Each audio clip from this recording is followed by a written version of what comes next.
The fire is dying. You can hear it in the sound before you see it. The crackle thinning into a hiss, the orange light on the walls pulling back toward the hearth. Outside, something moves in the dark. You do not go and check. Nobody in this house goes and check. For the people who lived here 1,000 years ago, night was not simply the absence of sun. Night was a different world, with different rules. You have probably heard the Vikings described as fearless, raiders, warriors who sailed into the unknown without hesitation. In ways we have mostly forgotten, wolves moved closer to settlements once the light failed. Livestock went missing. A person who wandered outside without a torch could lose the path entirely, fall into a bog, or freeze before morning. The archaeologist Neil Price, who has spent decades studying Viking Age belief through his work on Norse religion and burial practice, has argued that the Norse worldview did not draw a hard line between physical danger and supernatural danger. A wolf in the dark and a malevolent spirit in the dark were not two separate fears. They were the same fear, wearing two faces. That distinction matters, because it changes what scared of the dark actually meant to them. In Old Norse, night had its own vocabulary of dread. There is a term, utiseta, which literally means sitting out. It described a specific deliberate practice of remaining outside after dark, alone, usually at a crossroads or a burial mound, to seek knowledge or contact with the dead. The folklorist, Terry Gunnell, who has studied how Norse belief was performed and enacted, rather than just recorded in texts, points out that utiseta was not something people did casually. It was closer to a ritual, with real risk attached. The very fact that a society builds a formal, cautious ritual around sitting outside at night tells you how ordinary people felt about doing it without a reason. Most did not sit out. Most stayed in. The sagas, the long prose stories written down in Iceland a few centuries after the Viking Age, but drawing on older oral tradition, are full of night terror. One of the most famous comes from Gretti's saga, the story of the outlaw Gretti Asmundarson. In it, a shepherd named Glamur dies under strange circumstances and returns as a draugr, a walking corpse, terrorizing the valley by night, riding rooftops, driving people and animals mad with fear, killing livestock, and eventually people. The saga does not treat this as a metaphor. It describes Glamur's body as swollen and dark, unnaturally heavy, and note that after his death, no one dared go out after sunset for the rest of the winter. That detail is not decoration. It is a record of behavior.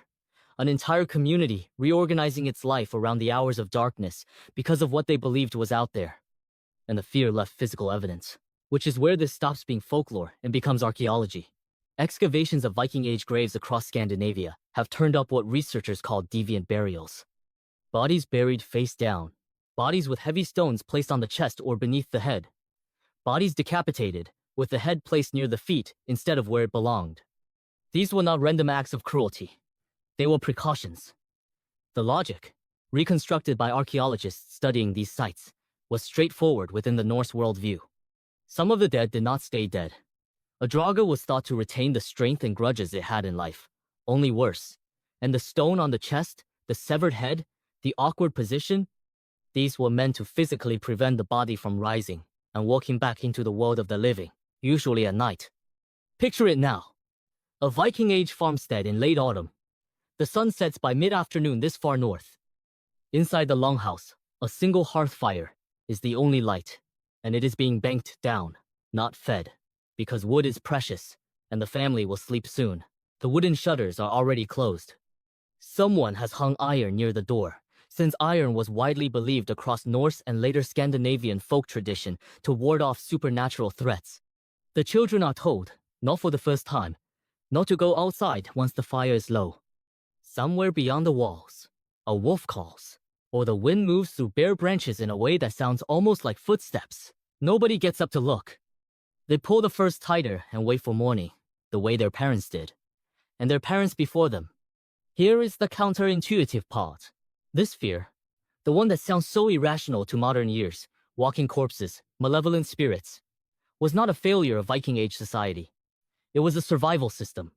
Fear of the dark kept people inside walls, near fire, away from real predators and real terrain hazards, at exactly the hours when human night vision is weakest and human judgment is most impaired by exhaustion. Wrapping that danger in supernatural narrative did something practical. It gave the fear a shape, a set of rules, and a set of protective actions. The iron by the door, the stone on the grave, the avoidance of certain places after dark. A vague, formless fear of predators and cold is hard to act on consistently. A named threat, with known countermeasures, is not. The belief system did the job that a modern safety poster does today. It turned, "be careful at night," into something concrete enough to actually follow. You still carry a version of this, whether you notice it or not. Turn off every light in an unfamiliar house and walk down a hallway and see how quickly your pace changes, how your ears do more work than they do in daylight, how a sound that would mean nothing at noon suddenly means something at midnight. That is not superstition.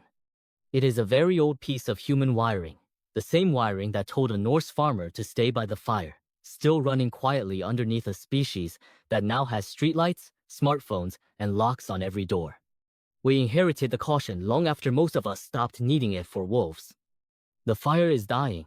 You can hear it in the sound before you see it. But this time, you know exactly why the people who lived 1,000 years before you never got up to check.